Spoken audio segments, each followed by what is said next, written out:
Hello, and welcome to another episode of Power On Podcast. I think we're calling this Bebop? Sure, we'll go with Bebop. Yes, we are. We'll keep it nice. That was part of the joke. Why are you interrupting? Oh, boy. You want to hit reset? No, we're here. We're here. Don't put a bounty on me. I am one of your hosts. If I could talk. Mutagata 553. And with me is the disruptive. Interruptive. I was gonna say naughty, but naughty unfortunately has this weird connotation to it nowadays. Yeah, it does. You're not quite that naughty, No, I guess. the disturbance in the force. But the never do well. Mr. Sushi, how you doing? I'm slightly hurt by some of these disparaging remarks. However, I'm looking forward to episode 4 of Bebop. Yeah, good old Gateway Shuffle. Yeah, it's just, should be good. Hopefully, maybe, possibly. I don't know. Maybe if you don't like this, I don't know. We didn't talk about whether or not we like these episodes beforehand. It is kept a secret. That's true. So I don't know if it's really kept a secret. We try not to share it. We try to be a little bit more. I don't want to say genuine, but less. I don't know. Whatever. Episode 4.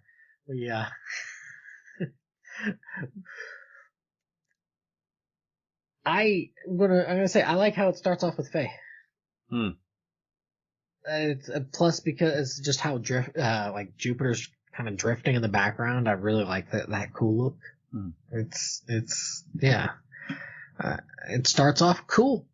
I like it. Just got the cool glasses on. I like it. Yeah, is there anything in particular you want to start on this episode, or? I don't think so.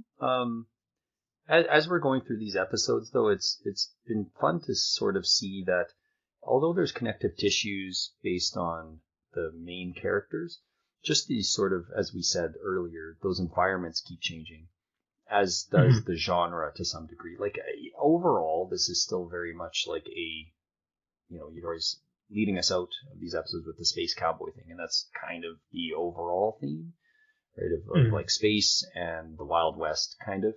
But these sort of sprinkled elements that add different flares to each episode is fun, and here we get the sort of eco-warrior, I don't quite know how else to word that, but just sort of that what's political, the I guess like a little bit of political intrigue, sort of. Kind of. There was that one 90s movie that dealt with like a bioweapon. It's a pretty big deal, and not the Hot Zone. I wish I could remember. Was it one of the ones with Harrison Ford, like Clear and Present Dangers? I guess one of those type of movies. It could have been, or it could be. I thought it was something with just like one word. Is it Congo? I wish I could. Maybe. The monkeys, or the gorilla, and there was the virus or something. Was that not Yeah, Congo? I mean, it could be that. I don't seen remember. That movie, so I thought Outbreak. that was part of the premise. Thinking of Outbreak. Outbreak. Okay. There we go. I don't know how that I don't know how I remember that. I'll take it though. It just kind of popped into my head. Take any movies you can get. Exactly. They'll get a lot of them. I'll take that one. Yeah, it's just that dread of a bioweapon. It's something that feels like it hasn't really. I mean, you got biohazard, I guess, but that bleeds into zombies and stuff like that. Or, kind of had that with The Last of Us, but that was a fungi that infected people. But a bioweapon? Has that really? It seems to have been something that we've really kind of drifted away from. Where is our why can't we terrorize ourselves with bioweapons in entertainment anymore? Where is that? Maybe it's just a little too terrifying, because maybe that's the issue. Dun dun dun. The supernatural and stuff is probably to many people a little more intriguing in some regards, whereas the bioweapon probably feels like it's too reality based, too realistic. So maybe it leads to some uncomfortable, feelings. I don't know. But yeah, the bioweapon is kind of the big thing here, and poor old Spike has no idea. He's very fortunate that he didn't make a miscalculation while trying to crack open that little casing. Mm. Yeah, he it's that, and also Jet's there to catch that. That also helps. That too. So, but yeah, it's an interesting thing to have it be a sort of dark reflection on weak, and that's another thing, I guess, that feels, I don't know if it just feels less spooky nowadays or scary or what has happened, but like back in like the 70s and 80s, just a lot of like these little terror cells of people who would disrupt things that would basically be cartoonized and turned into like villain of the week on Captain Planet kind of thing. That's how I feel about the Twinkle Marie Murdoch and the Space Warriors, is they get they did these things, they were really really good at first, and then she took hold, and then they went mustache twirling evil, right? Kind of thing. So, but as you said, a quite dubious plan. Like this is a pretty bad virus that could. How many people are on Ganymede? 60 million or something? 6 billion or something like that. I can't remember. I don't recall. It's a very large population. It's not a small number of people. I mean, Ganymede does look pretty comfy as well. So, not only are you getting rid of those people, but getting rid of, most importantly, a nice kind of resortish sort of place to live, as long as you're not going into elegy, Ganymede elegy. As long as you're not going to the bad parts of Ganymede. It seems like it'd be a pretty resort sort of place to be. But it's a cool sort of, again, twist on what we've seen prior episodes. It's something different, and I like this addition of sort of adding a new element with the bioweapon, as well as we kind of get a new. They don't pop up again, do they? The Space Warriors? The Space Warriors? Nothing, unless they show up in some brief are they tangent sort of thing. Yeah, I feel like there might be a character that walks by or something again, but not actually involved in a story or anything. If they do, it wouldn't be until later. I know there's one that I'm saving to mention until we get there in Brain Scratch, but yeah, I'll leave it at that. Okay. But obviously the plans don't really work out here. They think they're going to get this bounty. They were there the gate with Jet's Cool's glasses. Yeah, they were there to get a different bounty, and then Buddy there doesn't last all of 2 minutes as the episode starts. No, yeah, he gets filled full of holes. Blasted away pretty quickly, and then they think they've fallen into just an even better situation. According to them, they believe, but that doesn't work out for very long either. Right, because there is that unsettling sense of something's off, and not even just with the I don't know. For me personally, always seeing the biosuits, it's just kind of there's always that little unnerving vibe. I don't know if it was because of reading Hot Zone as a kid or something. And just the spookiness of that sort of thing. But there's just this, and plus some of the background music kind of sets it off kilter. Not out of tune off kilter, but just an uneasiness. And then also with Jupiter there, I kind of get those subtle taste of Space Odyssey of a aloneness and stuff, and like Faye is alone for adrift for a while. So it's there's just a nice undercurrent of it that I really like. Mm-hmm. Well, even when she picks up the canister to begin with, right, and that's a pretty kind of creepy scene, getting it from the guy who's been blasted out in space and on his deathbed, and you know, she doesn't kind of get a full sense of what it is that she's taken, but she seems to think it's valuable because he tells her to take it to the International Space Police or whatever, right? So yeah, the ISSP, right? So she obviously thinks, well, this must be of some value if they're after it. So, but yeah, like, and then she gets picked up. You know, it's just kind of funny. It's like it is a bit. I will say I do wish that was drawn out a little bit further, in the sense we went right from episode 3 to Faye being reintroduced to the Bebop, like the very next episode. I was like, it would have been kind of cool if they kind of showed Faye off doing her own thing a little bit longer, a few more episodes, and then bring her back. I probably would have preferred that. Kind of see her escapades. Yeah, I could see that. You kind of figure how would they set up episode 5 unless they push it later or fill Jet into that role, but then you have to wonder how he gets involved in it if he's already staunchly not into doing it. I would say I'd rather see episode 5 probably pushed back. Like, you can keep Faye still involved, but maybe they have a few more sort of interactions, and then she joins the Bebop maybe for an episode or 2, and then the 5th episode would come along. That's like, if I had to relay this out, that's probably what I would have preferred.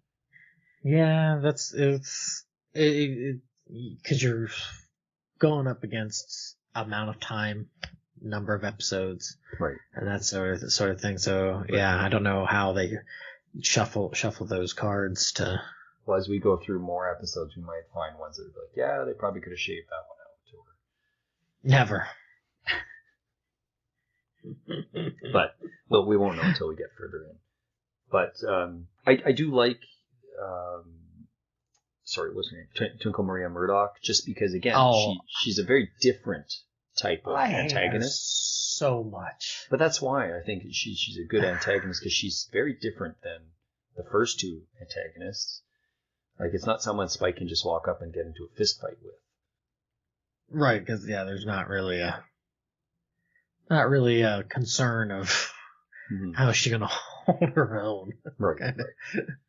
Because it's not the game she plays. No, so I like that the game is played a little bit differently in this regard, of trying to get the bounty set and dealing with the space warriors. Yeah, she aggravates the hell out of me. Like everything, whenever she's on screen, I just want to, and it's like the voice, just so grating. And it, like you said, it's not that she's bad, or poorly done. It's just, I think that, to me, that's totally the point, right? And that's why when those guys are so subservient to her. And in your mind, as you're watching, it's like, why would you ever want to work for somebody, of that nature? So you wonder where did they kind of fall in line so quickly there? Because they, as you said, they implied earlier that they were sort of doing good work, right? They were still kind of on the fringe, but they were doing good work for the environment. And now, yes, they're still doing something for the environment, but it's gone to that extremism level. Well, and I think Jet made a mark about it in saying that, they were peaceful, but then once she took over, like most of the followers left. We're not doing this. And then those few have just galvanized, maybe because they like the violence. Maybe they really, really, really have a very soft, tender spot in their hearts for the Ganymede sea rat. I do like the little squishy sea rat plushie thing that that pops up on there. It's like, oh, you don't want to wear one of the masks? I'm pretty good. I'm good. I don't know if I need a hat of that. I think I'll pass. Slap a Kirby on there, you'll buy it instantly. It's his new swimming ability. Yeah, Kirby has to eat a Ganymede sea rat, and that's his new aquatic ability.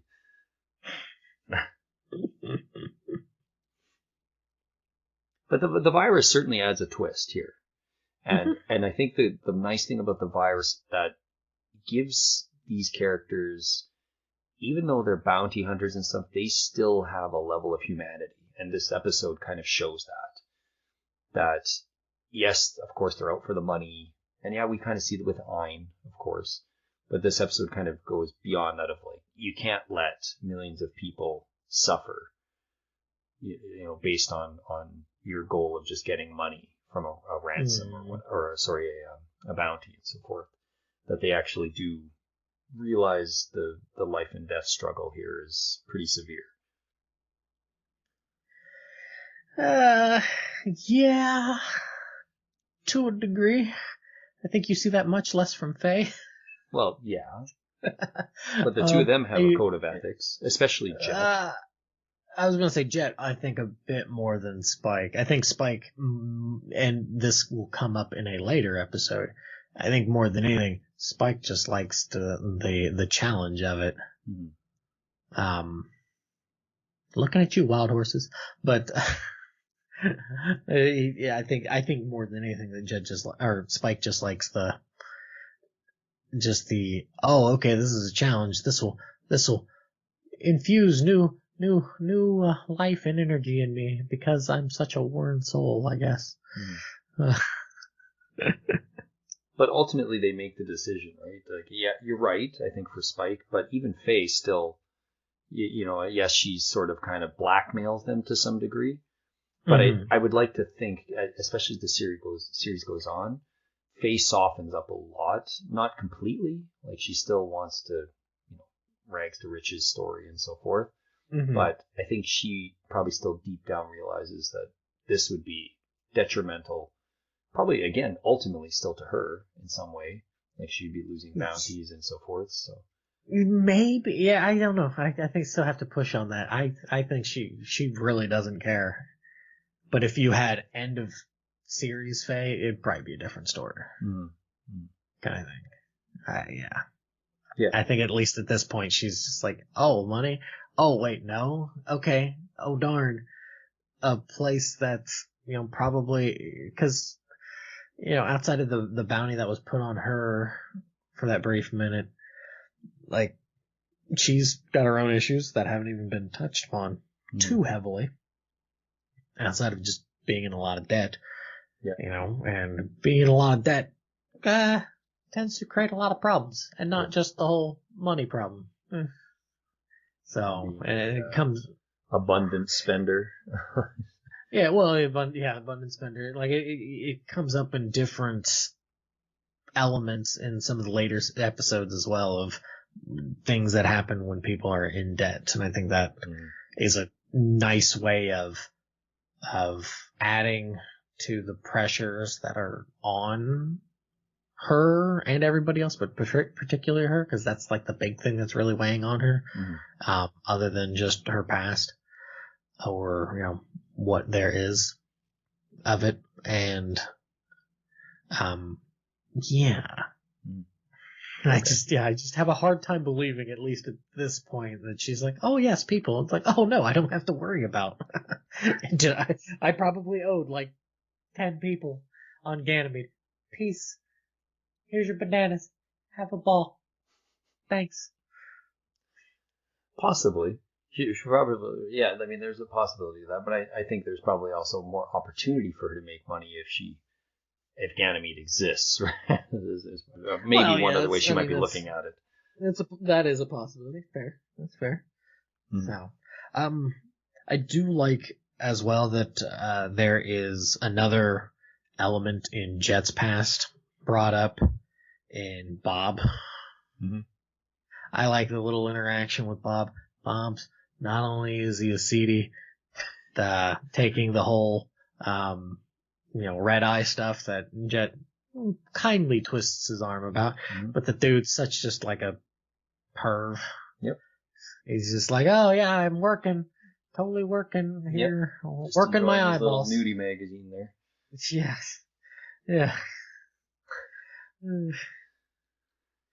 Yeah. But it's nice because that also helps to some degree. There's certain episodes where there's not it kind of doesn't really work well for them, but they get these like bits of information, like Bob goes into the details about the virus and what it can do and everything like that. So, I mean, you're pretty much told to it, but at least this is how the crew can learn what's going on with it and stuff. So, Yep, for sure. One of the things that made me laugh in this episode too is the Space Warriors leave all that propaganda. And that reminded me of, you had made a Rambling Weekly episode about, what was it, Hellish Nightscape or something? It was basically that. So that made me universe laugh. Clean. Yeah. Yeah, I thought that was kind of funny. The overall idea of going through the gate and stuff, I thought was an interesting presentation. I thought it looked pretty cool. I mean, I'm sure there's a lot of stuff that's surpassed in animation-wise and stuff now. But it was still a pretty cool sequence to watch, and the stakes continuing to raise, right? Of, it's just one missile, I can knock that out of the sky as soon as Spike's ready to fire on it. Oh, whoops! Now it's 3 missiles, which spreads into whatever, maybe 100 missiles or whatever, whatever it spreads into. So that's kind of fun. Yeah, we get the introduction as well of Spike using his electric charge shot thing on the swordfish, which is pretty neato. I like that. And just that whole thing, I've seen this episode countless times, and there's a bit of clenching as they're heading towards that end, right? As the gate's closing up on them. It's like, oof, It does a really good job of presenting that tension with the music, but also with with both Faye and Spike as they're pushing their respective vehicles to bad. They're overclocking them. Yeah, it's not going to be pretty good for them, but no. I really like that whole bit at the end there, and as well as the little bit that kind of, it's a great place to put it because they just had this, so there's this little bit of breathing room, and people may not be paying attention if they're watching it at first, but the whole thing with Faye flipping out over the kind of after image. Yeah, they're still flying at her. Right, and then Jet giving that explanation, and it that works out really well. A, for the illusion that it is, and B, just the placement of it, because it's sneaky enough that it's not overly sneaky. I feel like it's just a really good place to put it to where it's not like, hey guys, this is something you want to pay attention to. It's just something that kind of comes up, and I think that's an excellent spot to put that. Yep, it's just a bit more of sort of a lore with all of the technology and stuff. And I mean, ultimately, if it wasn't there, it doesn't harm the episode or moving Absolutely forward. Not. But having it there is it's nice to have a bit of the technical information kind of relayed to us of what is possible in this world and what sort of things do the technology have capability of, and what's their limits. Right. Yeah, it builds on a world scale, and then it also builds on Faye's character scale that won't come into play until much later. Yeah. And it's just great stuff. Fantastic stuff. I love it. Yeah, we have an episode coming up soon that has another bunch of technical stuff that just flies right over my head. And it actually flies over the two characters' heads too, even though they explain it to each other.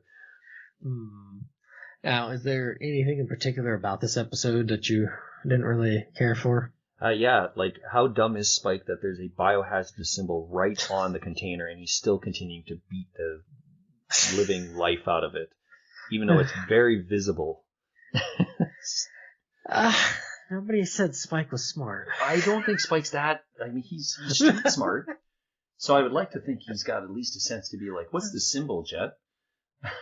So that kind of bugs me. I will say that seems a little bit far-fetched for him to not question what that is on there. Mm-hmm. It is funny just how durable it is, though. Like, I like the sort of sight gag of he's really giving it a go, and it's like he's stepping on it, he's stomping on it, he's throwing it, he's twisting it, and nothing's coming about here. I mean, it just shows you how good that case protector thing is for. It's like, this is bad. Yeah, let's put it in something that's durable. Yeah. Smart thinking. I wish that we had a little more inclination of the sleight of hand that he puts it into Mother's pocket. I don't just a little bit movement, just a little bit more movement, a little bit more of like we see it in that slight frame that shows that he dropped it in her pocket, but there was nothing. After the fact. Yeah, but it's way at the end, and it's like, I don't even really recall any moment where he could have brushed past her or anything prior to that. Well, no, it's there, like when they're dropping her off. For that cool little connector to the ships and stuff. It's like he's there, he's looking away from her and everything. It's just, if there was just a quick little... His hand flinches or something. Well, just like a ruffle of his jacket or something. Mm-hmm. Or just something that if you're not too assiduously looking at it, you're kind of like... am I having a stroke? What's going on here? Like, my vision is blurring. I'm dying. What's going on? Or just something to make you do a double take or something. And but pausing the video each frame to see what's going on. I will learn all of this secret. It's okay in the end. Like it's not something that really bothers me or anything, because I mean we know Spike's got pickpocket abilities way back from episode 1, but it's just I wish there was, just like you said, maybe even just a single frame or two to indicate that something happened there. Right. Yeah. As a whole, the episode is fine. Like there's nothing like really out of place that makes it like unwatchable or anything. It's fine. It's above average for me. I was gonna say the one annoying thing, not that it's like bad per se, just I can't remember who he is. The representative for Ganymede. Oh, he's the president or mayor or something. Yeah, he's the highest ranking official. But he needs to get a hold of the prime minister or something for something like that. Yeah. As at one point, I just want to squish him. And just, like what's the, is it Kids in the Attic? Like squish, squish, squish, squish, squish, squish. Or is that, wait, what am I thinking? What am I thinking of? Not Kids in the Attic. Kids in the Hall. Kids in the Hall? Yeah, I never really watched Kids in the Hall. I think it's I just want to kick that dude's tail. He is so ineffectual. Just like, I mean, I guess not, because he's able to get the one legislation through, but it's just it's like, do something a little bit more, because obviously you just giving way to this person without it much in the way of resistance is making things worse. Thank you. That's no different than all those other old movies, though, right? Like the world leaders just bow to the will of the. That's what I'm saying. I'm like, it's not like it's. Like, it's just, he's just an annoying character to me more than anything. And yeah, it's just that. But, alright, well, I was gonna say, you don't have any lines in this one? No, I do. Okay. I wrote down the one that I thought, that I enjoyed. So, you want me to roll it out? Yeah, go for it. Because it might be the same. It might be. Well, one that I really enjoyed was it's Harrison's lucky day. Mama won't be back for a while. When they capture Murdoch, I love that line. Yeah. Just the way it's delivered and stuff. I like it's later on when Spike's complaining about Faye being on board, and then Jet's just like, I don't know and have no opinion. Oh, and he just he says the same line, but it's slightly altered the second time. Like, don't know and no opinion or something. Bad move, Spyco. right. Bad move, Spyco. Yeah. That and another good one's Faye retort to Spike when Spike's like, yeah, there's no honor among thieves, and then she's like, you know what they say, cowboy, easy come, easy go. It's always a good line, easy come, easy go. Actually, one of the, I guess I would say somewhat negative as well, is when they've got Faye handcuffed up. Mm-hmm. That's pretty provocative. Yeah. Now I know Faye, the type of character she's supposed to be and stuff, but episode 3 has something similar. This episode has. The next episode has as well. It's like, okay, I get it. Like, she goes to the ringer a bit. Some pretty provocative positions, and it's like, okay, I get it. Thanks. Like, I understand. And thankfully that starts to. Well, there are. I feel like it tones down. Maybe I'm misremembering, but I seem to remember it toning down, especially after her very focused episode. But yeah, I was just like, it's certainly not as like, it could have been a lot worse. But it's like, oh, okay, thanks for the quote unquote fan service. I'm good. That's enough. I'm good. Let's move on. Not hot-blooded enough, Sushi B. Evidently not, but it just, I get the idea she's supposed to be a sexualized character, but Faye is so much more than that, right? Like, she's such an interesting character. And I think that's what it's supposed to kind of build on that, though, right? Is that this is the facade that's being put on, and that'll be really turned on its head later. And I think that works to a plum. Yep. So, all right. Well, the bounty for this one was $25 million. That it was. So, what are you giving?